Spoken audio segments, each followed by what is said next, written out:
อ๋ออย่าถือเป็นผีว่า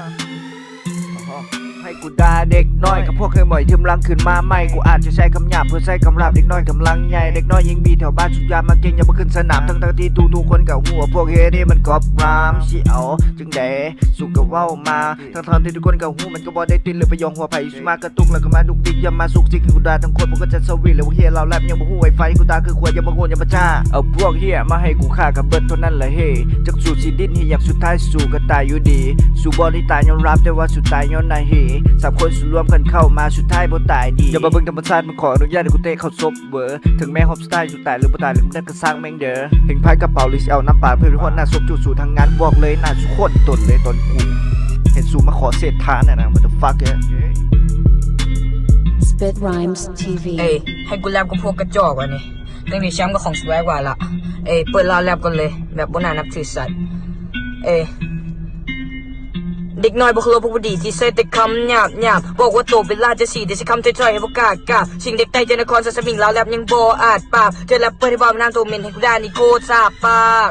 กรรมการเห็นกูเจอพวกขี้กันเป็นกรรมอยากเจอเฮียบอบวนบักกระจอกคิดว่ารอแล้วใช่เป็นตายดำกูเบิ่งจักเชื่อมึงก็คนตาบอดกูเห็นมึงคือคนมึงมีบ่อย้อไปใส่กูเลยค่อยอยากจะชักที่มึงมันเสียเรื่องห่อเรื่องคอพ่อแม่มึงขายบริการในบ้านพักพวกที่จมเฮียบอบหน้าตาคือเฮียเนาะสันดานตำเตี้ยเนาะไปกอบรำเขาเสียเจียทอสำเนียงคือขี้หมาแทงมันคือขี้หยาบ่ต้องว่านิสัยมันซ้ำซ้อนหน้าตาโบโลคือเขาอีสานสันดานได้มาพวกกินนมสันกอง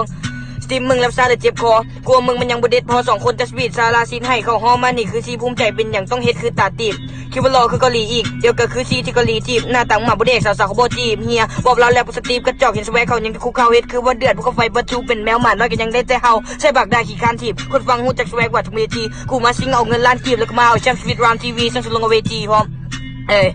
คมรอกูกินข้าละสู่บ่อายเสียเด็ก12บ่สู่คือควายบ่มีสมองสวยกว่าสนาแล้วให้สู่ฟังที่ก่อนแล้วก็บ่ต้องอายเพราะแต่ยังเด็กอายุ12สอนบาย Spit Rhymes TV มันกะดิมาหอบนี่สังหารหมู่พวกมึงเตรียมตัวให้ดีพอหอบนี่กูบ่ได้มาคูบักตัวที่หนึ่ง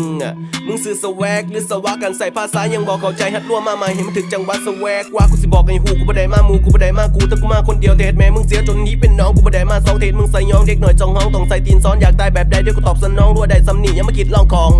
สตีฟวันยังบ่สำคัญเพราะเสียกูขาขอโทษเด้อกรรมการคนบ่สำคัญก่อนข้อแนมขามผ่านมาตั้งเฮียบ๊อบมึงบอกว่ามึงมันแตกต่างสไตล์มึงมันยังก๊อปบักเฮียบ๊อบลูกอีด่างเฮโตเป็นคอท่าในกรรมการเขายอมหับแต่จิตใจยังอ่อนแอและเปิดต่อแล้ววงการนี่เขาบ่นับ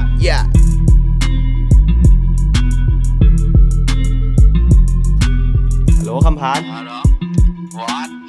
วัดจังใจเป็นแดนเราแล้ว มาเบิ่งดูนี่รถ10 ล้อเหยียบแมวตาย3 ตัวนี่ Spit Rhymes TV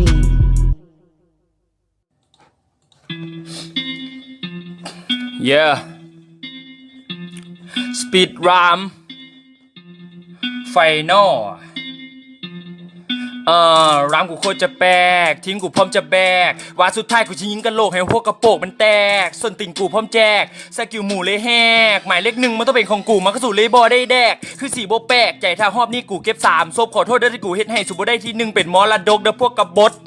พวกบุมีหัวคิดกูขี้ข้านค่ะบักหนึ่งของกษัตริย์ลาซิดให้2คนมันยังมั่นน่ะพอก่อนล่ะมันบุมีแล้วเส้นทางให้บักตีบต่อถ้าตีบตัวเองได้ที่1ให้กูซาลาซิดให้ตีบอีกบอ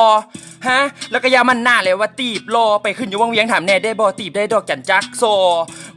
บักนั่นกะเข้ายังคำนอหีนอแตกสมองไม่ต้องคำมาแต่บุได้ที่1คือ4โบแปลกอย่าสักคำลาวกอบไทยเพื่อก็ว่าเพิ่นแหวกjust speak เขาคอมเมนต์อย่างเดียวว่ามาบ่แดกอีกโตมันก็รัวไปคิดคำสปิดนำต่างมั่วไว้เด็กกระโปงยังกระโหลกเดี๋ยวกูโบไปไกลให้มึงรัวหรือมึงมั่วบ่เข้าใจอย่าสลิงคือกระพักป่าตัวกระจอกมาเต็มกูละคัดตาเป็นยังต้องรถโตลงมาใกล้หมา4 คนสุดท้ายปีไก่เดี๋ยวบ่ได้ว่ะ Spit Rhymes TV